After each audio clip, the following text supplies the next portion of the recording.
Hey everyone, welcome back to another Mo Willems book. So the book I have today is not one that I own, so I did find a video of someone else reading it. It's called Leonardo, the Terrible Monster. I wonder what makes this Leonardo such a terrible monster. So we'll watch the video and we'll talk about the book a little bit, but then I have some more interesting Mo Willems information for you.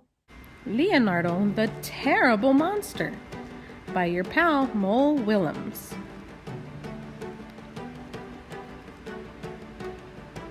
Thanks for listening. Leonardo was a terrible monster. He couldn't scare anyone.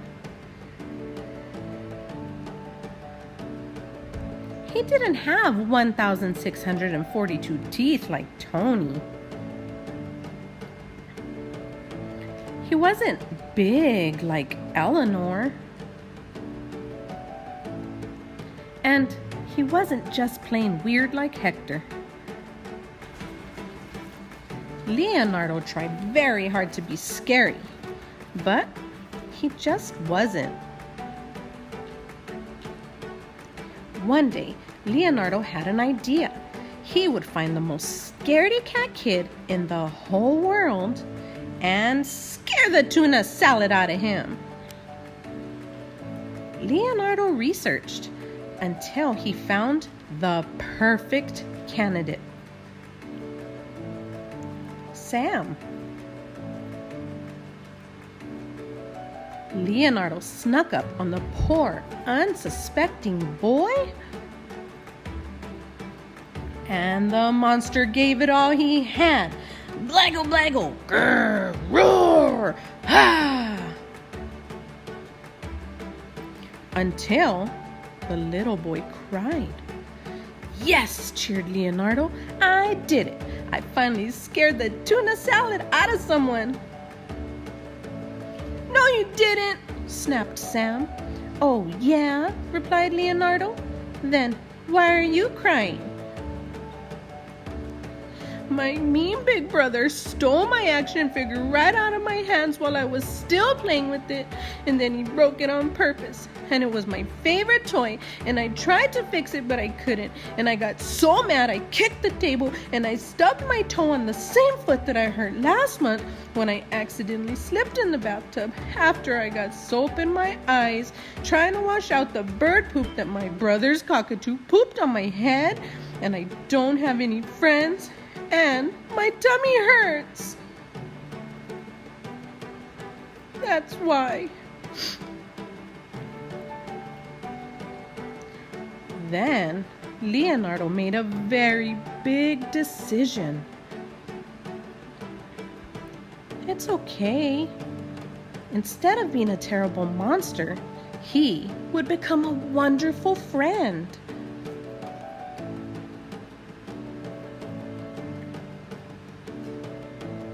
But that didn't mean that he couldn't try to scare his friend every now and then.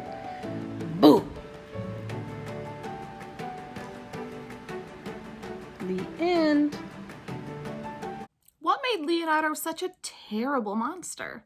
I think in this book, the job of a monster was to be super scary and to scare people. But Leonardo was not scary, and he could not scare anyone, could he? When he tried to scare Sam, he failed. And he had to make a decision, didn't he? What was the big choice he had to make? Remember? He decided to stop being a terrible monster and become a wonderful friend. I wonder if this story reminds you of anything in your lives. Have you ever tried to think about something in a completely different way because the first way you were trying didn't work out?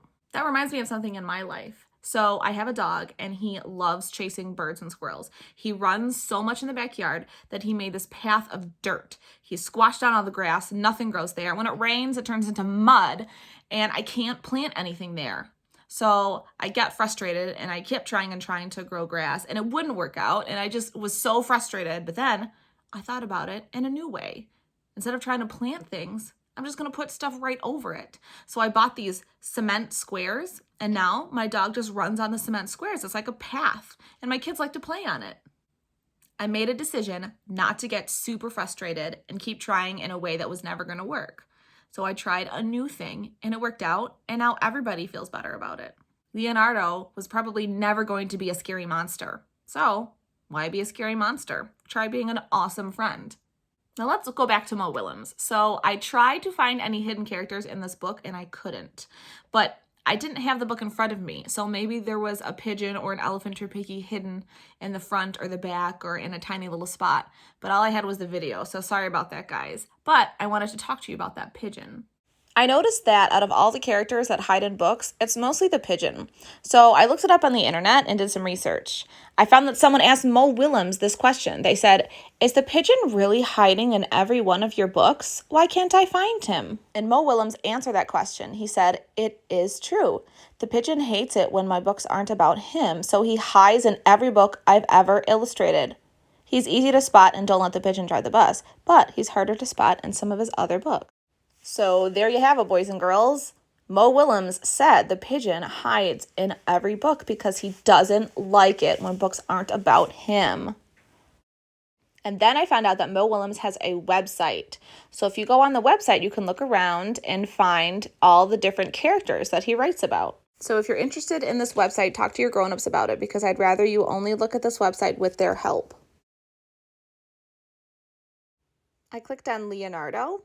And I learned a couple things about Leonardo, who his best friend is, his favorite color, when his birthday is. Oh, and there's the pigeon popping in. Didn't want me paying too much attention to someone else. And so I'm going to click on Nuffle Bunny to learn a bit about him. It says Nuffle Bunny's birthday is on June 18th. Pigeon popping in to say hello because you don't want me looking at someone else. There's a spot at the top when you click on it, it says videos. So there's a bunch of videos here about Mo Willems characters or even something where you see Mo Willems. And the last thing I'll show you is there's a spot at the top that says dance. And so you can choose some fancy dance moves for Elephant and Piggy to do. Unfortunately, this video doesn't have sound, so you just have to use your imagination to see what kind of music they're dancing to. Elephant's doing the Shy Guy dance. Man, I could watch these two dance all day. All right, boys and girls, thanks for learning about Mo Willems with me. Catch you later.